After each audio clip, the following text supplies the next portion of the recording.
India TV में हूं पिनास त्यागी। शाम के 5 बज चुके हैं। हम हाजिर हैं अपने वीकेंड शो युद्ध के साथ, जहां इस बार पाकिस्तान को दो टूक संदेश दे दिया गया है कि रेल हो, आसमान हो या फिर स्पेस हो, समंदर हो, ड्रोन हो, हथियार कोई भी हो, हमारी सुप्रीमेसी ऐसी होगी कि आपको इतना डरा डरा कर रखेंगे कि आप नापाक हरकत नहीं कर पाएंगे। पाकिस्तान एक बार फिर पिटने वाला है। पाकिस्तान इस बार की मार बर्दाश्त नहीं कर पाएगा, क्योंकि भारत ने कुछ ऐसी ही तैयारी कर ली है जो पाकिस्तान को उसके फाइनल अंजाम तक पहुंचाएगी। जी हां, इंडिया ने क्लियर कर दिया है कि पाकिस्तान से हमारा कोई मुकाबला नहीं है। पाकिस्तान को हम चाहें तो 5 दिन में खत्म कर सकते हैं। हमारे पास ऐसे ऐसे हथियार मौजूद हैं। हमारे पास जल, थल, नभ, आकाश, स्पेस, हर जगह ऐसी ताकत, ऐसी मिसाइल पावर मौजूद है कि पाकिस्तान रोएगा, चिल्लाएगा, गिड़गिड़ाएगा, लेकिन कुछ कर पाने की हालत में नहीं होगा और करेगा अंततः सरेंडर। आपको बता दें कि जिस तरह से ऑपरेशन सिंदूर के जख्म अभी तक भुला भी नहीं पाया है पाकिस्तान, अब तक पाकिस्तान, भारत ने अपनी अगली स्ट्राइक की जबरदस्त तैयारी कर ली है। भारत का दुनिया में जो दबदबा है, ऐसे में पाकिस्तान अब दुश्मन कहलाने की औकात भी खो चुका है। उसको दुश्मन कहेंगे तो उसकी औकात बढ़ जाएगी। भारत जिस लेवल पर नए मॉडर्न वॉरफेयर की तैयारी कर रहा है, उसके बाद पाकिस्तान 2 से 3 दिन भी हिंदुस्तान के सामने टिक सके तो यह बहुत बड़ी बात है। पाकिस्तान के पास अपना कुछ नहीं है, खरीदने के लिए पैसे नहीं है। भीख में मिले हथियार के दम पर मॉडर्न वॉरफेयर में वो सिर्फ और सिर्फ सुसाइड ही कर सकता है, लड़ नहीं सकता। भारत इस वक्त अमेरिका, चीन, रूस की तर्ज पर महाशक्ति बन चुका है। पाकिस्तान नीलाम हो रहा है। ब्रह्मोस की तबाही ने पाकिस्तान को हिला दिया था और अब अगला कहर अग्नि 5 बरसाने के लिए तैयार है। पाकिस्तान को सबक सिखाने के लिए इस बार न राफेल उठाना पड़ेगा, न नेवी वॉरशिप की दरकार पड़ेगी। पाकिस्तान का पूरा वजूद भारत में दौड़ रही ट्रेनों से कैसे मिट जाएगा, यह भी आपको बताएंगे। हमारे साथ खास मेहमान, खास पैनल इस वक्त मौजूद है। उनका जोरदार तालियों के साथ स्वागत कीजिए। हमारे साथ हरिबाबू श्रीवास्तव जी हैं, पूर्व डीजी डीआरडीओ के। हमारे साथ एयर कॉमोडोर एएस बहल हैं, डिफेंस एक्सपर्ट। हमारे साथ एनएनडी दुबे हैं, पूर्व डीआईजी बीएसएफ। और हमारे साथ बिक्रमजीत हैं, पूर्व कमांडर इंडियन नेवी के। आप सभी का बहुत बहुत स्वागत है। सर, अभी हाल ही में बहल सर, हमने टेस्ट किया है ट्रेन से अग्नि मिसाइल। बिल्कुल। तो क्या जरूरत क्या आन पड़ी? मतलब सरफेस भी है हमारे पास, नेवी से भी है, एयर टू एयर भी है, सब कुछ तो ऑलरेडी है और ब्रह्मोस की ताकत भी है। तो फिर ये ट्रेन वाला कॉन्सेप्ट क्यों? पाकिस्तान को अब क्यों डराना है और ये क्यों किया हमने? पिनाजी, बहुत ही अच्छा क्वेश्चन पूछा आपने। और आपने जो बताया हमको कि जो ब्रह्मोस ने किया था उस समय पे ऑप सिंदूर के अंदर उनके एयर बेसेस को हिला दिया था। सरगोदा में जब हमने बॉम्ब किया बिल्कुल किराना हिल्स के पास, तो अमेरिका तक हिल गया था। उसके रिपल इफेक्ट्स अमेरिका में थे। सबसे पहले मैं अपने दोस्त, जो मेरे फ्रेंड्स यहां पे बैठे हैं ऑडियंस के अंदर, उनसे पूछना चाहता हूं, हाउ इज योर जोश? अरे, अमिताभ बच्चन को भूल गए जब अकेले उन्होंने इतनी तालियां बजाई थी एक पिक्चर के अंदर, हॉल खाली था, और आप लोग की इतना ही जोश है। हाउ इज योर जोश?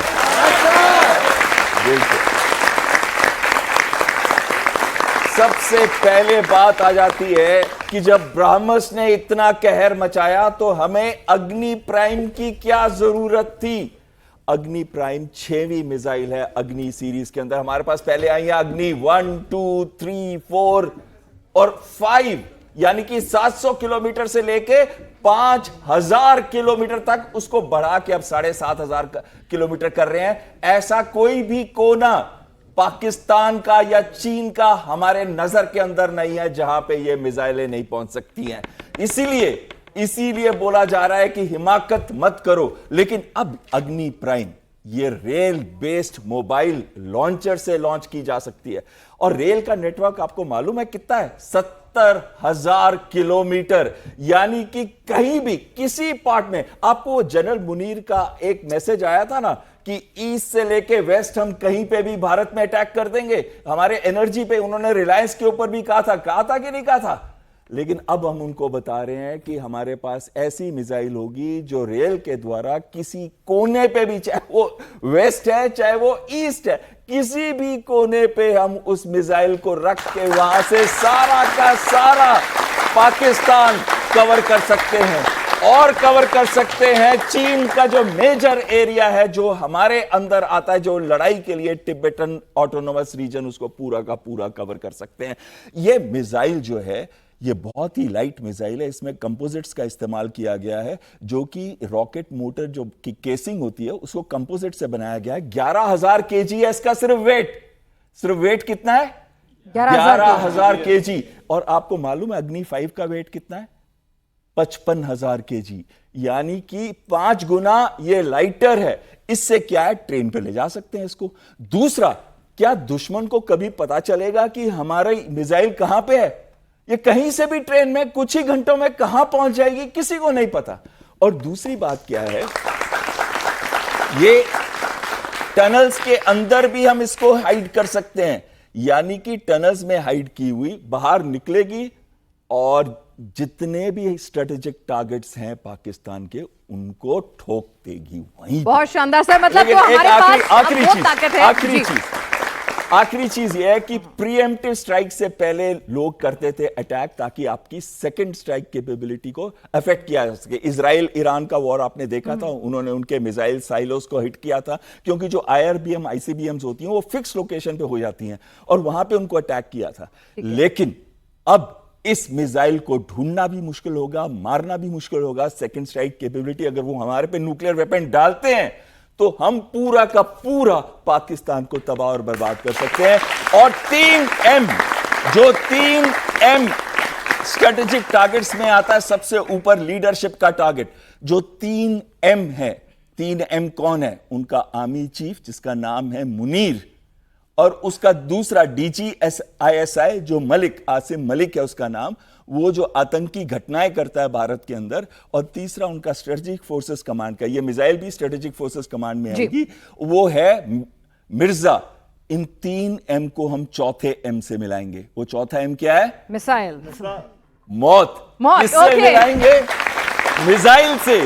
वो है 5वां M, क्योंकि उनका छठा M जो है वो बहुत ही वीक इस टाइम, मुकद्दर। उनका मुकद्दर खराब है, भारत चारों तरफ से घेरेगा, छोड़ेगा नहीं अगर उन्होंने फिर कोई हिमाकत की। या आप बिलीव करते हैं कि आज उनके पास वो शक्ति है कि हमारे किसी भी टारगेट सिस्टम को वो अटैक कर सकते हैं? सोचिए, सैटेलाइट से मिसाइल, सैटेलाइट से हमको उनके ठिकाने पता चल जाएंगे। ये सोचिए, हमारी 22 सैटेलाइट्स हैं लो अर्थ ऑर्बिट के अंदर आज। दूसरा, हमारे पास ऐसे मिसाइल सिस्टम है, और अभी तक तो हमने ब्रह्मोस यूज किया है, हमने अग्नि प्राइम यूज नहीं किया। चलिए, तो अग्नि के बारे में ज्यादा बात करते हैं। हरिबाबू श्रीवास्तव जी हमारे साथ मौजूद हैं, जोरदार तालियों से एक बार फिर से इनका स्वागत करेंगे। सर, हमारे वैज्ञानिकों ने जो ये शक्ति हमें दी है, जिससे कि आज हमारा दुश्मन जो है, हमें उससे लड़ने की जरूरत नहीं है, हमें उससे डरा के रखने की जरूरत है। देखो, हमारे पास ये भी है, और ट्रेन पे अब फिक्स कर दी है कि जिस शहर में जिस वक्त जैसे चाहेंगे वैसे मारेंगे। तो ये मिसाइल के बारे में हमें समझाइए, कैसे हिंदुस्तान को ये महाशक्तियों के बीच में लाके खड़ा कर देती है? आपको पता ही होगा कि मिसाइल डेवलपमेंट प्रोग्राम IGM-DP के नाम से शुरू किया गया था, और हमारे बाद में जो देश के राष्ट्रपति भी बने, उन्होंने उसको लीड किया था। और अग्नि उनमें से एक, जो शुरू में 5 मिसाइल्स ली गई थी डेवलप करने के लिए, उनमें से एक मिसाइल अग्नि भी थी। और ये अग्नि मिसाइल ऐसी है जो कि स्ट्रेटेजिक क्लास में आती है। अलग अलग तरीके की मिसाइल्स थी, कोई सरफेस से एयर में मार करने के लिए, कोई एयर से सरफेस में मार करने के लिए, एयर टू एयर मार करने के लिए, एंटी टैंक और स्ट्रेटेजिक मिसाइल अग्नि। अब ये अगर मिसाइल्स आ जाएं, और उसके बाद में हमने बहुत सारे वेरिएंट्स भी बनाए, जो हम सबमरीन से लॉन्च कर सकते हैं, शिप्स से लॉन्च कर सकते हैं, एयरक्राफ्ट से लॉन्च कर सकते हैं, सुपरसोनिक स्पीड में चलने वाली ब्रह्मोस हमारे पास है। तो जब इतना सारा हो जाता है, तो जैसे जैसे स्पीड बढ़ती है मिसाइल की, वैसे वैसे उसको रोकना और उसको डिटेक्ट कर पाना मुश्किल हो जाता है। और क्योंकि हमारे देश की ये पॉलिसी है कि हम पहले किसी पे अटैक नहीं करते, हम तो अटैक, जब कोई हमारे ऊपर करता है, कोई हमारे ऊपर हमला करता है, तो हम उसको रोकते हैं और उसके अगेंस्ट काम करते हैं। तो उसके लिए हमारे पास इतनी कैपेबिलिटी होनी चाहिए और ऐसे वेपन्स होने चाहिए कि हम जब चाहें, जहां चाहें और जैसे चाहें दुश्मन के ऊपर अटैक कर सकें। तो ये मिसाइल है, हम कहीं से भी, पूरे देश में कहीं से भी और कहीं भी हम वार कर सकते हैं, ये हमें कैपेबिलिटी देती है। सर, अगर एक आम आदमी की तरह से हम समझने की कोशिश करें, क्योंकि सभी के मन में सवाल आता है कि भाई जब एयर टू एयर मार सकते हैं, सबमरीन से भी मार सकते हैं, हम सरफेस टू एयर भी मार सकते हैं, तो फिर ट्रेन से मारने से हमें फायदा क्या होगा? दुश्मन को हम कौन सा सरप्राइज कर सकते हैं, कैसे उसको और ज्यादा चोक कर सकते हैं? जब भी हम लेट अस से शिप से कोई मिसाइल मारेंगे या सबमरीन से मारेंगे, तो उनका लिमिटेड हमें पता है, क्योंकि हमारे पास शिप्स भी लिमिटेड है, हमारे पास सबमरीन्स भी लिमिटेड है। और ये भी पता लगाया जा सकता है, ऐसी टेक्नोलॉजीज भी अवेलेबल है कि हमारा शिप कहाँ है, टेक्नोलॉजी, यानी वो हमें ट्रैक कर सकते हैं, वो हमें ट्रैक कर सकते हैं। यहाँ पर हमारा इतना बड़ा रेल नेटवर्क है जो अभी बताया आपको 70,000 किलोमीटर का पूरे देश में फैला हुआ है, तो हमारी कौन सी मिसाइल और कितनी मिसाइल किस जगह पर अवेलेबल है और हम कैसे उसको कितनी जल्दी ला सकते हैं। एक चीज़ और समझने की है कि ये जो मूवेबल मिसाइल्स होती हैं, जो जिन मिसाइल्स को हम या तो ट्रक में ले जाते हैं या ट्रेन में ले जाते हैं, रेल में ले जाते हैं, वो कैनिस्टराइज्ड होती हैं। इसका मतलब है कि पेलोड उनके साथ लगा हुआ होता है। इसका मतलब ये हुआ कि हमें बहुत ज़्यादा तैयारी करने की जरूरत नहीं पड़ती। अगर हम चाहते हैं कि हमें मिसाइल का इस्तेमाल करना है, यानी रेडी टू फायर, तो बहुत जल्दी हम उसको इस्तेमाल में ला सकते हैं। तो यानी दुश्मन ना तो हमें पकड़ पाएगा और सरप्राइज एलिमेंट रहेगा कि उसे पता ही नहीं है 70,000 किलोमीटर रेल नेटवर्क है, कौन से डब्बे में कहां से फायर हो गई है, तो वो चकमा भी खा जाएगा। तो यानी कि इतना डराने के लिए काफी है। एनएनडी दुबे सर, पाकिस्तान का भी यही इलाज है, क्योंकि आपने साफ कहा था कि ये सुधरेगा तो नहीं, तो अब इसको इतना डरा के रखो, इतना डरा के रखो, मतलब चक्कू यहां पर रखो कि गर्दन काट देंगे अगली बार। अब समझ जाओ। एक्चुअली पाकिस्तान का ट्रीटमेंट ही यही है। उसके साथ क्या है कि टू नेशन थ्योरी के बाद ऐसा नहीं हुआ कि हमारी लीडरशिप ने पाकिस्तान के साथ संबंध नॉर्मल करने की कोशिश नहीं की। पाकिस्तान के साथ हर एक मुद्दे पे सिचुएशन को नॉर्मल करने की कोशिश की गई। इवन वार हुए, जंग हुई हमारे बीच, उनके प्रॉक्सी वार के जरिए इंडिया में लाखों लोग मारे गए। और अभी भी लास्ट आपने घटना अप्रैल 2025 की देखी, और अभी इस करंट गवर्नमेंट के पीरियड में भी करीब मिनिमम 2 बार ऐसी कोशिश हुई थी कि पाकिस्तान से रिलेशनशिप जो है हम सुधारें, जिसमें कि 2 जनवरी 2016 एक माइलस्टोन था, और उसके बाद उड़ी करना पड़ा। फिर एक बार विदेश में साइडलाइन में मीटिंग होने की कोशिश की, लेकिन कहीं से लगता नहीं कि पाकिस्तान का रिस्पांस को एग्जिस्ट करने की है। यानी पीसफुल को एग्जिस्टेंस उनके पूरे फिलॉसफी में नहीं है। वो एक हेट एजेंडा पे क्रिएट किया हुआ मुल्क है, जिसकी डेमोक्रेसी खत्म हो चुकी है, डेमोक्रेसी जेल में बैठी है। वहां पर मार्शल लॉ है, मिलिट्री रूलर्स पाकिस्तान के गवर्नेंस को डिसाइड करते हैं, इंटरनेशनल डिप्लोमेसी को डिसाइड करते हैं, और पाकिस्तान के साथ हमारी पूरी प्रिपेयर्डनेस। एक तो देखिए फ्रंटल वार में वो सीधे आएगा नहीं, वो जो भी करेगा अभी प्रॉक्सी के जरिए ही करेगा। लेकिन हमारी तैयारी, अगर ये कब की सालों की तैयारी ना हुई होती, 7 से लेकर 10 मई 2025 में जो भारत ने पाकिस्तान का हाल बनाया, ये पॉसिबल नहीं होता। ये 14 दिन में तैयारी नहीं हुई थी, ये preparedness over a period of time था। और पाकिस्तान के साथ बेस्ट स्ट्रेटजी यही है कि you have to be prepare to make a proper mapping from Skardu right up to Karachi. ये आपके पास कैपेबिलिटी होनी चाहिए, तभी पाकिस्तान पे असर पड़ेगा, नहीं तो पाकिस्तान पे असर नहीं पड़ेगा। तो this is our part of policy. इस स्ट्रेटजी में भारत बहुत आगे गया है, क्योंकि पाकिस्तान धमकी की भाषा समझता है।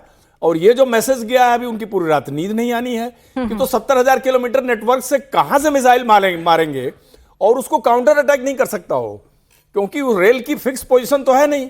आपने फायर किया, आप वहां से पोजीशन चेंज कर दिए, बाकी जगह से तो आपको वहीं फिक्स लोकेशन होती है ना।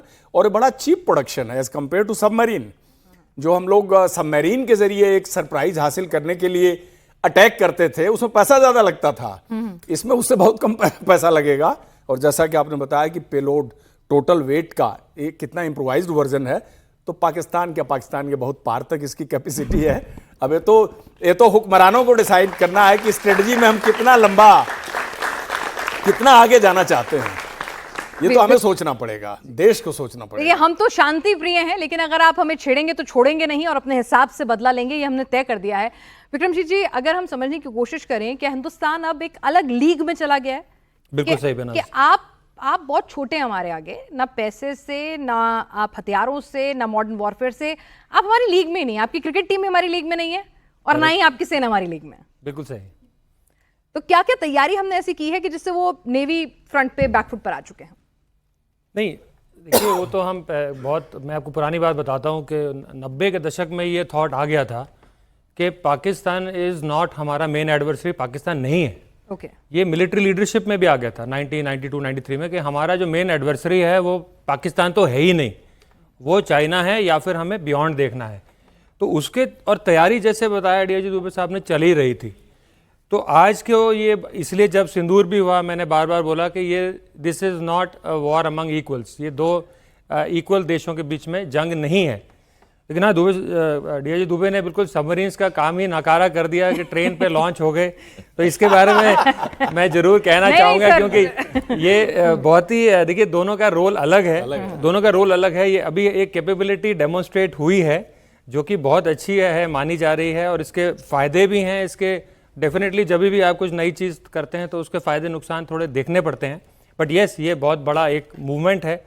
जहाँ तक बात आई नेवी की बात आई, तो जो ब्रह्मोस ने कमाल किया है, जो ब्रह्मोस की स्प्रेड है, जैसे मैंने पहले भी बताया था, डॉक्टर मिश्रा साहब आए हुए थे, तो BrahMos is the main missile आजकल for navy, for surface to surface या सरफेस टू लैंड टारगेट्स, क्योंकि वो उसकी हाइपरसोनिक स्पीड है, उसका लाइट वेट है, उसके कमर्शियल बेनिफिट्स हैं, उसके अदर बेनिफिट्स हैं, CEP जिसको हम बोलते हैं कि उसकी जो एरर प्रोबेबिलिटी है, किस रेंज में वो अटैक करता है, वो बहुत ही इससे ज़्यादा सुपीरियर है। लेकिन नॉट वेट स्टैंडिंग, जैसे अभी हम बात कर रहे हैं, अग्नि का एक वेरिएंट है जो नेवल वेरिएंट भी माना जा रहा है, उस पर काम चल रहा है अभी, वो भी सबमरीन लॉन्च होगा। तो वो ये इस मिसाइल की पोटेंसी जो है ये हम नेवल ऑपरेशंस में भी देखने को आएगी। एक और चीज़ मैं आपको कहना चाहता हूँ पन्ना जी कि आज की डेट में जो भी हमारे surface to surface missile systems हैं नेवी के पास, चाहे आप हार्पून कह लीजिए, एक्सोजेट कह लीजिए, ये 5-6 देशों से आए हुए हैं, कुछ आपका US से आया हुआ है, कुछ फ्रांस से आया हुआ है। तो यदि ये हमारा अग्नि जो है वो भी इसमें इस आर्सेनल में वो शामिल हो जाता है, तो ये हमारे सेल्फ रिलायंस के लिए एक बहुत बड़ा बूस्ट होगा। और मैं यही मतलब प्रार्थना करता हूँ और मेरी यही इच्छा है और सबको मेरी गुड विशेस हैं कि ये जल्दी से जल्दी प्रोग्राम सक्सेसफुल हो जाए। बिल्कुल, हमारे वैज्ञानिक भी दिन रात लगे हुए हैं और हमारी फौज जो है सरहदों पर तैयार है। आप सभी लोग भी अपने सवाल तैयार कर लीजिए, क्योंकि अब आगे आपके सवाल भी होंगे हमारे तमाम एक्सपर्ट के साथ। वेल सर, जो हम समझ पा रहे हैं कि पाकिस्तान सुधरेगा नहीं, सर्वाइव ही हम पे करता है। अब क्या हम उस अप्रोच के साथ बढ़ रहे हैं जो आमतौर पे बड़ी विकसित मुल्क जो होते हैं, सुपर पावर्स होते हैं, वो रखते हैं कि भाई अपने आप को इतना एडवांस कर लो, चाहे फिर वो हमारे फाइटर जेट्स हों, जिस तरह से हम प्रोडक्शन, प्रोक्योरमेंट सब कर रहे हैं, चाहे फिर वो हमारा स्पेस वॉरफेयर के हिसाब से उसको डेवलप करना हो, सैटेलाइट्स को, या फिर नेवल, हमारी आर्मी, हर फौज को हम उस मॉडर्न वॉरफेयर के लिए तैयार कर रहे हैं जहां तक पाकिस्तान सोच भी नहीं सकता है। बहुत ही अच्छी चीज पेनाज जी बोली है आपने। और एक चीज मैं बताना चाहता, थोड़ी सी दूसरी, हमारे पास DIG साहब हैं, इन्होंने खुद टेररिस्ट के साथ लड़ाई की है, इनके हाथ में भी गोलियां लगी थी, और आज भी खड़े होते हैं और जाके इनको कोई गन दे दे तो छोड़ेंगे नहीं किसी टेररिस्ट को। सही कह रहे हैं sir? Thank you so much. बिल्कुल। अब दूसरी बात आ जाती है जो पेनाज जी ने बोली है, उन्होंने कहा है स्पेस। आपके प्रधानमंत्री ने क्या बोला था? हमारे प्रधानमंत्री ने कि हम एक सुरक्षा कवच बना रहे हैं, सुदर्शन चक्र बना रहे हैं, जो शुरू होगा पृथ्वी एयर डिफेंस सिस्टम, जो कि 3000 किलोमीटर की रेंज है उसकी, और वो जाता है 180 किलोमीटर की हाइट तक। यानी कि कोई भी बैलिस्टिक मिसाइल जो पाकिस्तान से आती है, उसको हमारा पहला लेयर ऑफ एयर डिफेंस होगा सुदर्शन चक्र में। क्या होगा?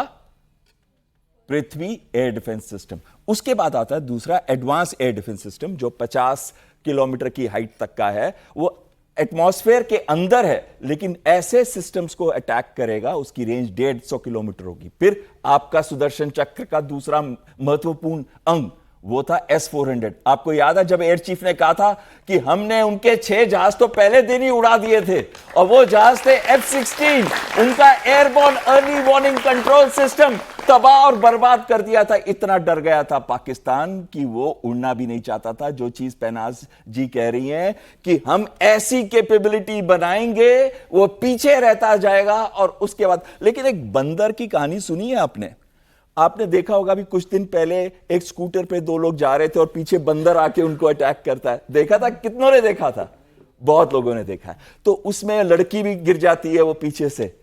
पाकिस्तान वो बंदर है जो आपको टेररिज्म के थ्रू वीक बनाना चाहता है। उनकी फिलॉसफी क्या है? Breeding India through 1000 cuts. तो उस फिलॉसफी के अंतर्गत वो आतंकियों का इस्तेमाल करता है। और जैसे पेनाज जी कह रहे थे, वो सुधरेगा तो नहीं, पर हमारी कैपेबिलिटी इतनी बन रही है, चाहे वो स्पेस है, चाहे वो वेपन सिस्टम्स है, चाहे वो हमारे जहाज हैं। आपको मालूम है कि 83 प्लस 97 मार्क 1 जहाज आ रहे हैं।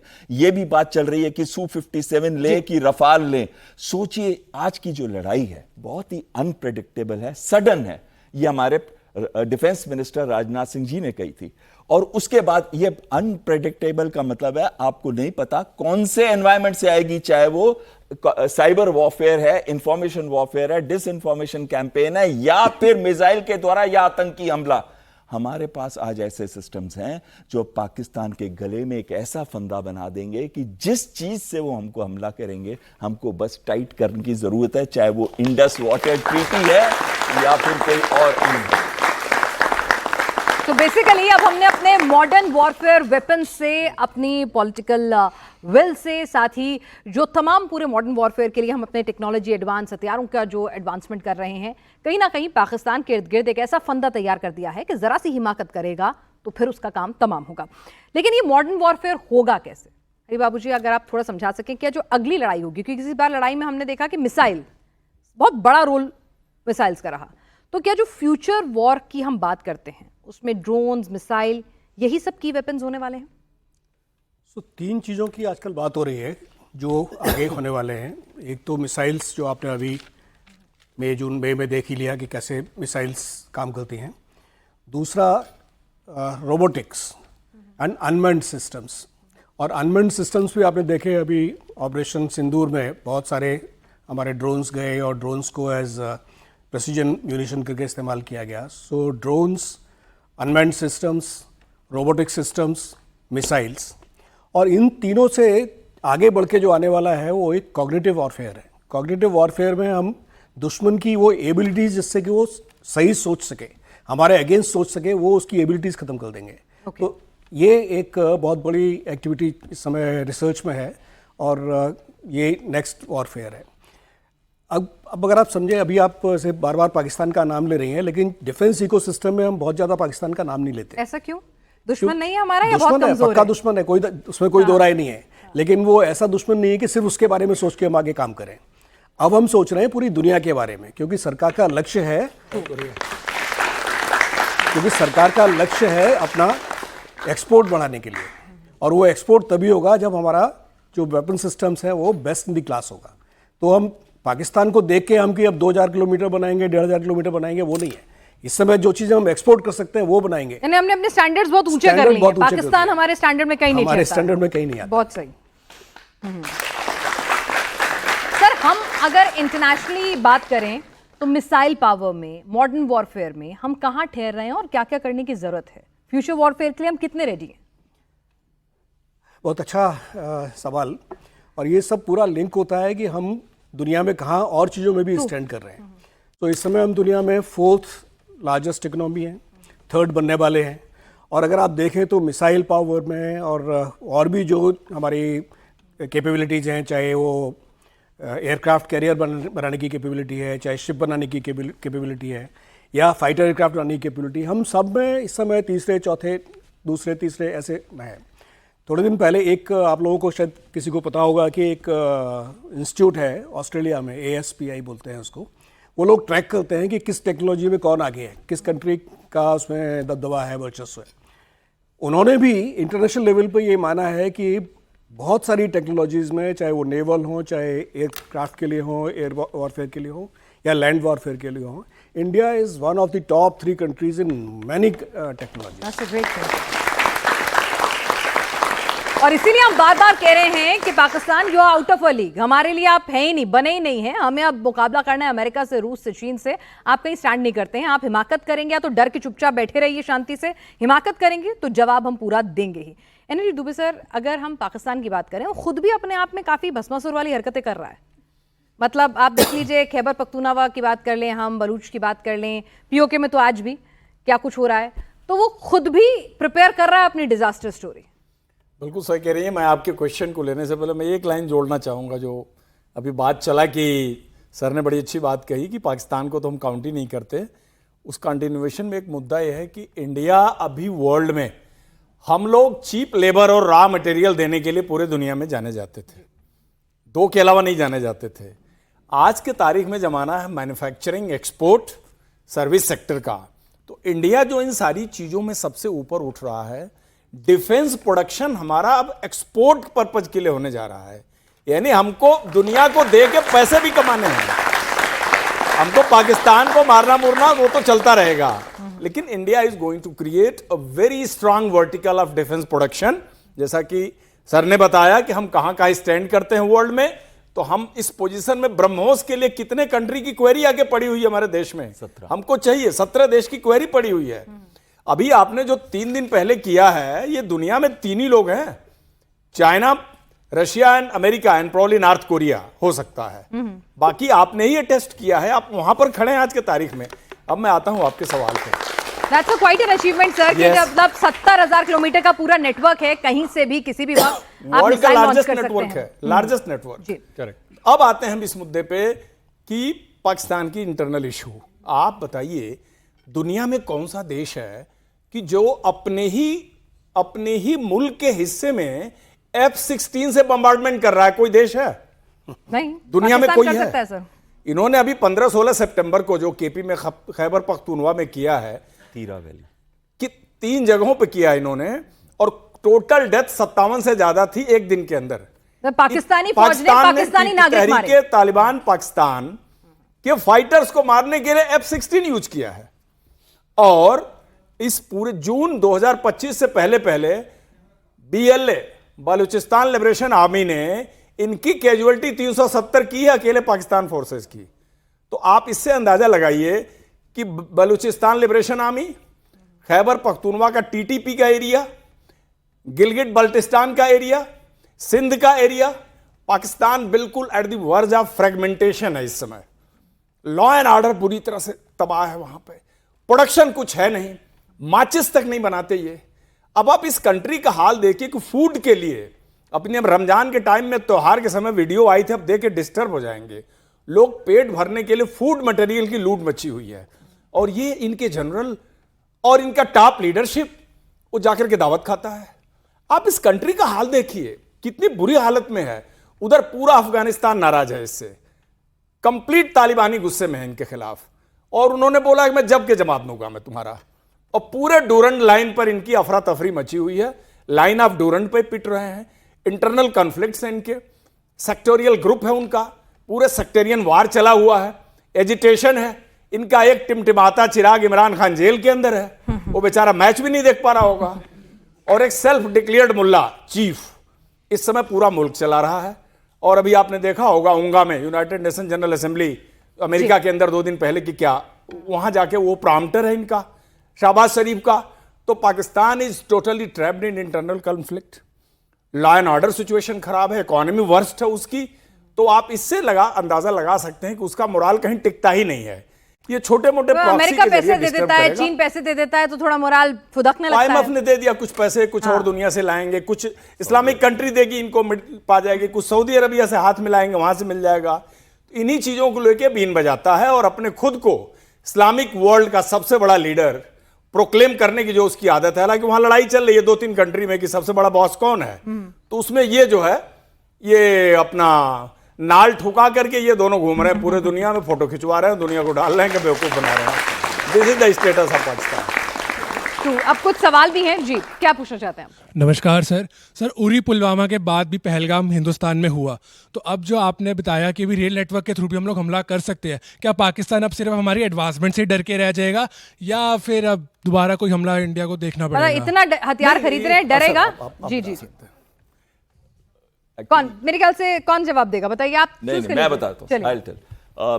मेन चीज क्या आती है कि आपने ये बोला कि क्या हम टेक्नोलॉजिकली एडवांस हो जाते हैं और उसके बाद क्या वो इससे डर जाएगा? डरेगा नहीं, पर डरा इतना हुआ है कि अगर आप देखिए सऊदी अरेबिया के साथ उसने म्यूचुअल डिफेंस पैक्ट किया है कि हमारे देशों, 2 देशों के बीच में जब भी लड़ाई होगी तो दूसरा देश जो है वो मदद के लिए आएगा। यानी कि उनका एम इजराइल नहीं था, उनका एम था कि हम टेररिस्ट एक्टिविटी तो करेंगे, भारत मारेगा और सही तरीके से मारेगा।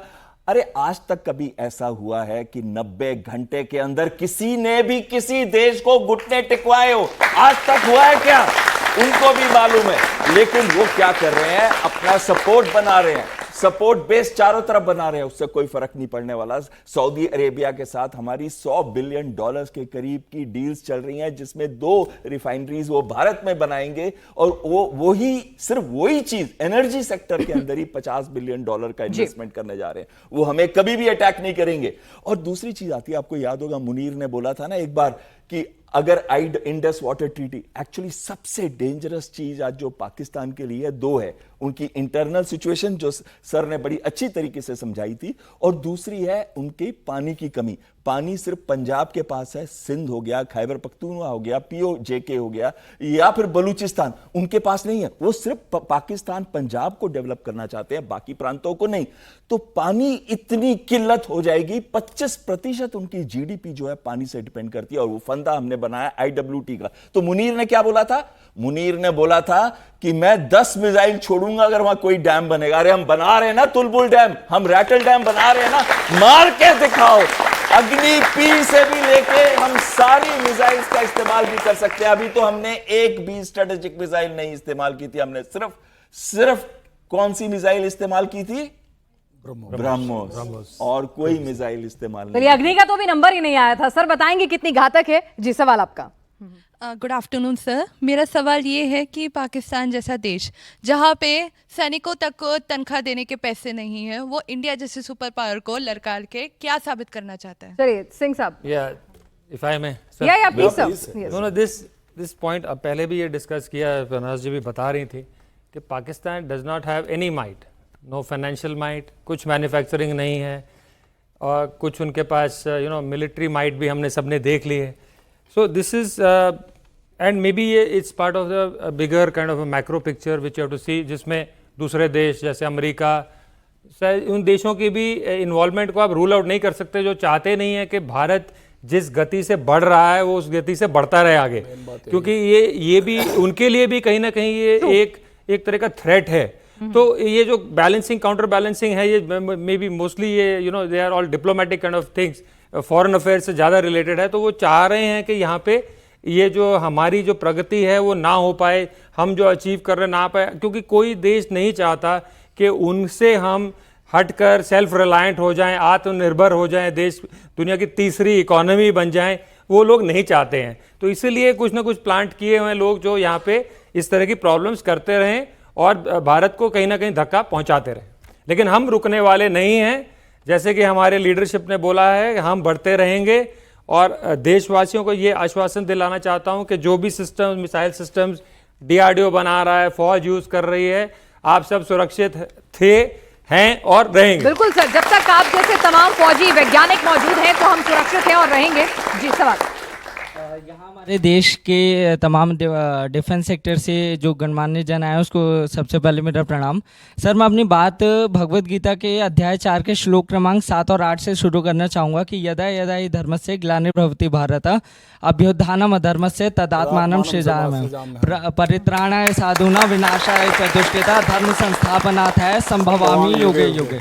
ये श्लोक मैंने इसलिए कहा चूंकि युद्ध का समय चल रहा है और इस समय भारत धर्म का प्रतीक बना हुआ और पाकिस्तान अधर्म है। मेरे को एक चीज़ समझ में नहीं आ रही, पाकिस्तान को बस यही बोलना चाहूँगा, विनाशकाले विपरीत बुद्धि। आप भारत से लड़ने का सोच कैसे सकते हो? यहाँ जो मोदी और सोच सकता है पाकिस्तान, हाँ? मोदी जी और मुनीर की फोटो लगी है, इस पर भी मेरे को देख के हंसी आ रही है कि क्या कंपैरिजन चल रहा है। नहीं, कंपैरिजन बिल्कुल नहीं चल रहे, बता रहे हैं उसको जवाब देने के लिए कौन खड़ा है। हाँ। कहाँ पे मोदी, कहाँ पे मुनीर? तो भाई विनाशकाले विपरीत बुद्धि कभी सही थी सर? Yes sir. ऐसा देखिए कि पाकिस्तान हमसे करीब 3200 किलोमीटर बॉर्डर शेयर करता है, तो आपको पता है 3200 किलोमीटर बॉर्डर का जो पड़ोसी है वो पाकिस्तान है। तो पाकिस्तान पड़ोसी है, वो तो आप चेंज नहीं कर सकते, पाकिस्तान ही रहेगा। उधर डोरन लाइन पे अफगानिस्तान है, वहां वो क्या करेगा आपको पता है। काफी बढ़िया क्रिकेट मैच हो रहा है, better than T20, better than Dubai match in Durand line, you know very well. दूसरे साइड कौन है? ईरान है, और नीचे क्या है? अरेबियन सी है। दूसरा, आप ये क्यों भूल रहे हैं कि 14 अगस्त 1947 को जिस फिलॉसफी पे हमसे अलग हुआ था, पाकिस्तान ने एक अलग राष्ट्र की कल्पना की थी, और कल्पना ही नहीं की, उसकी फिलॉसफी बंगाल को बांट करके आधा लिया कि वो हमारा पूर्वी पाकिस्तान है, जिसको वो 24 साल अपने पास नहीं रख पाया। उसी हेट फिलॉसफी के चलते तो उसका ये एजेंडा भारत के खिलाफ चलता रहेगा। और वहां पर मिलिट्री रूलर्स के सर्वाइवल के लिए सिर्फ हेट इंडिया फिलॉसफी ही है। हेट इंडिया फिलॉसफी जिस दिन हट गई उस दिन वहां के मिलिट्री का रिलेवेंस खत्म हो जाएगा। कौन मिलिट्री को पूछेगा? That is the main thing. This is the reason they fight with us, this is the reason they keep the issue of Kashmir alive. अभी भी उन्होंने इसके ऑपरेशन सिंदूर के बाद भी कश्मीर की चर्चा करी है, जिसमें हम लोगों ने थर्ड पार्टी मीडिएशन मना कर दिया। इट्स आवर बायलैटरल इशू, हम सुलझ लेंगे, दोनों समझदार पड़ोसी हैं, टाइम आएगा देखेंगे कैसे सुलझना है। पाकिस्तान को राजनाथ सिंह ने कह दिया, पीओके तो खुद ही कहेगा कि हम भारत में आना चाहते हैं। अब तो हमें कहना ही बंद कर दिए कि भाई ये पार्ट, हम तो कहते हैं भाई पूरा पीओके हमारा है, उसके असेंबली की सीट हमने कैलकुलेट कर ली, अगले इलेक्शन में हम टिकट बांटेंगे। All strategies are ready, don't worry for that. Akhand Bharat में तो पूरा पाकिस्तान हमारा। सर नमस्कार सर। जैसे कि हम जानते हैं कि पाकिस्तान और हमारा कोई कंपैरिजन नहीं है, फिर भी पहले हमने पठानकोट देखा, फिर पहलगांव देखा, फिर मतलब पुलवामा देखा, और अभी पहलगांव के बाद तो इसका कोई मतलब परमानेंट सोल्यूशन है? मतलब जैसे कि कोई कंपैरिजन तो है नहीं हमारा, तो फिर भी मतलब हमें कभी ना कभी एक सवाल और ले लेती हूँ। हाँ, सवाल 2-3 क्लब करके। जी, आप सवाल पूछना चाहते हैं, पूछिए। भारत माता की जय। सबको प्रणाम। अभी बहुत बहुत बधाई जो रेलवे से अपन मिसाइल उठा रहे। मेरी तो उम्मीद है जब शेर अपने साथ रहने के बाद में हर गांव में चाय की दुकान से भी मिसाइल उड़ाएंगे। अरे बाप रे, क्या बात है, बहुत बढ़िया। आप महाराष्ट्र से है? तेलंगाना से है? हाँ, मधुसूदन गौड़ हूं सर। हाँ, तेलंगाना से आए हैं तेलंगाना से लगते स्पेशली। हैं। हाँ, जय तेलंगाना। जय भारत माता की जय। ठीक है जी। और क्या सवाल था किसके? जी पूछिए फटाफट, फिर आपके सवालों के जवाब लेंगे, वक्त की कमी है। सर मैं अभय कन्नौजिया। जैसा कि आप लोगों को पता है कि सर बार बार पाकिस्तान हमारे इंडिया के क्षेत्र में, हमारे जो सीमावर्ती राज्य है उसमें प्रवेश कर जाता है, फिर भी हमारे पास कोई नया आंकड़ा नहीं मिल पाता कि आखिर पाकिस्तान के लोग किस टेररिस्ट के माध्यम से हमारे इंडिया में प्रवेश कर जाते हैं और घटना ऐसे कर देते कि कम से कम 20 से 30 लोगों की मौत हो जाती है। और आप दूसरी बात कर रहे हैं क्यों नहीं पा रहे हैं सर? और दूसरा ये कि जो इनका सवाल था, हाँ, सर दूसरा परमानेंट सोल्यूशन और टेररिस्ट को रोक क्यों नहीं पा रहे? परमानेंट सोल्यूशन क्या है? इसमें सीधी सी बात करते हैं हम। पाकिस्तान की प्रॉब्लम उनकी आर्मी है, उनके जनरल्स हैं। क्या पाकिस्तान में शहबाज शरीफ की चलती है? आप देखिए उसके गले में जैसे पट्टा लगा के हाथ कौन होता है? मुनीर का, जनरल मुनीर का। आप कोई भी इंटरनेशनल इवेंट में चले जाइए, न्यूयॉर्क गए उसके साथ, सऊदी अरेबिया गए उसके साथ, इंग्लैंड गए उसके साथ, चीन गए उसके साथ, कोई ऐसी जगह नहीं है जहां मुनीर उनको जाने देता। यानी कि ये सब कठपुतलियां हैं, इनकी कठपुतलियों की डोर जो है वो मुनीर चलाता है, यानी कि उनका आर्मी चीफ या उनकी आर्मी चलाती है। आपको मालूम है आर्मी 1.5 लाख करोड़ का बिजनेस करती है। आपको मालूम है उनके पास 2 लाख करोड़ की रियल एस्टेट है, oil and gas, banking, insurance, कोई सेक्टर ले लो उनके। पाकिस्तान आर्मी के जनरल इतने रिच हो जाते हैं कि उसके बाद वो फॉरेन कंट्री चले जाते हैं। उनको पता है कि कल अगर उधर रह गए पाकिस्तान में तो ऐसा ना उनकी जनता ही अवाम उनको टेररिज्म पे उन्हें सर्वाइव करना है। वक्त की कमी है सर। एक हरिबाबू शर्मा जी से एक सवाल, से सवाल लेना चाहती हूं कि पाकिस्तान, हमारी मिसाइल पावर इतनी बढ़ चुकी है, इतनी एडवांस हो चुकी है कि पाकिस्तान अगर सच में कैलकुलेट करने पर आएगा तो डर डर के ही मर जाएगा। बात बिल्कुल सही है, डरना ही चाहिए, और इसीलिए हमने सारी मिसाइल्स और बाकी जो वेपन सिस्टम्स वो बनाए हैं। जरा आम लोगों की भाषा में समझा दीजिए कि हमारी मिसाइल ताकत है हमारी, वो पाकिस्तान को कितनी देर में कहां कहां किस तरह से पनिश कर सकती है, खत्म कर सकती है। तो मैं एक वही फ्रेज जो आपने थोड़ी देर पहले इस्तेमाल करी थी, छेड़ोगे तो छोड़ेंगे नहीं, वही हमारा है। और हम अपनी तरफ से कोई गर्मी पैदा नहीं करते, लेकिन अगर आप गर्मी पैदा करोगे तो हम उस गर्म करने वाले सोर्स को ही खत्म कर देंगे। तो ये चीजें हम करने की कोशिश कर रहे हैं, और इसका सबसे बड़ा उदाहरण सर, हमारी मिसाइलों की जद में पूरा पाकिस्तान है। पूरा पाकिस्तान है। कितने मिनट में, मतलब बिल्कुल एकदम लेमैन सवाल, कितने मिनट कितने टाइम में हम, अगर वो कुछ हिमाकत करता है तो सबक सिखा सकते हैं? 15 मिनट, 20 मिनट, आधा घंटा बस। जी एक सवाल और है, फटाफट से आप पूछ लीजिए, वक्त की कमी है। जी फटाफट से दोनों। Good evening sir. Sir, my question is that we already know India had highly superior technology missiles, but what are the things that is stopping India from taking strongest military action against Pakistan? Like इतने सारे हथियार हैं तो फिर strong action क्यों नहीं ले लेते सर? मैं सिर्फ एक ही बात करना चाहूंगा इसमें प्रनाथ जी कि जब आपके पास इतनी पावर होती है तो आपको रिस्पॉन्सिबल भी उतना ही होना पड़ता है। आप इररिस्पॉन्सिबली जाते ये खत्म, क्योंकि ये ऐसी जंग है, ये ऐसे खत्म नहीं हो जाते कि आप पूरे का पूरा हिरोशिमा नागासाकी नहीं करेंगे। तो आपको एक रिस्पॉन्सिबल देश की तरह, जैसे हमने कहा, हमें हमारा काम सिर्फ लड़ना नहीं है, हमें इकोनॉमी भी देखनी है, हमें एक्सपोर्ट भी करना है। हम इन लोगों, हमारे लेवल के हैं नहीं, हम इनसे लड़ना नहीं चाहते हैं, मेरी राय। सो मैं सिर्फ इतना कहना चाहता हूँ कि ये जो पूरा सिनेरियो है ये स्टैटिक नहीं होता। ये जियोपॉलिटिक्स जो है ना, एक चेस के गेम की तरह है, जिसमें घोड़ा भी है, उसमें नाइट भी है, उसमें बहुत सारे वो हैं। तो हर एक को अपना अपना रोल प्ले करना पड़ता है, और उनमें जो ये जो पैदल सवार हैं, चाहे घोड़े हैं, चाहे ऊँट हैं, ये सब कोई जियो इकोनॉमिक्स की तरफ इंडिकेट कर रहा है, कोई जियो सिक्योरिटी की तरफ इंडिकेट कर रहा है। तो ये सारी चीज़ें हमें देखनी पड़ती हैं। जैसा अभी बताया कि हम ये नहीं चाहते कि हम उनको मार दें, और क्योंकि न्यूक्लियर रेडिएशन अगर उनके लिए खतरनाक है तो हमारे लिए भी खतरनाक है, हमारे पास भी आएगा। तो हम तो चाहते हैं कि हमारी उन्नति हो, और हमारा तो देश का जो पुरानी संस्कृति है वसुधैव कुटुंबकम, हम तो नहीं चाहते हैं किसी को मारें, लेकिन अगर कोई हमें छेड़ेगा तो हम नहीं छोड़ेंगे। बिल्कुल, और इसीलिए हमने जो हथियार इकट्ठे किए हैं, अब हम युद्ध नहीं चाहते हैं, लेकिन आप देख लीजिए, फिर चाहे वो इंडियन एयरफोर्स को फाइटर जेट्स मुहैया कराना हो, नए फाइटर जेट्स का प्रोडक्शन करना हो, ज्वाइंटली आत्मनिर्भर भारत बनना हो, या नेवी को सुपर हथियारों से लैस करना हो, मिसाइल पावर बनानी हो, आकाश अंतरिक्ष हर जगह अपनी ताकत कुव्वत को इस तरह से बढ़ा रहे हैं, कैसा चक्रव्यूह खड़ा कर रहे हैं पाकिस्तान के सामने कि भाई देखो, डर के रहोगे, औकात में रहोगे तो ठीक रहोगे, नहीं तो 5 दिन में काम तमाम हो ही जाएगा। ये ताकत कुव्वत आपने बताई दी है। आप सभी लोग इस शो में शामिल हुए, आपका बहुत बहुत शुक्रिया। देना चाहता हूं कि अगर उन्होंने हिमाकत की तो सरफरोशी की तमन्ना अब हमारे दिल में है, देखना है जोर कितना बाजुए कातिल में है। बिल्कुल इसी बात का, जय हिंद, जय भारत। तो फिलहाल इसी जोश के साथ अपने इस खास शो को यहां विराम लगाते हैं।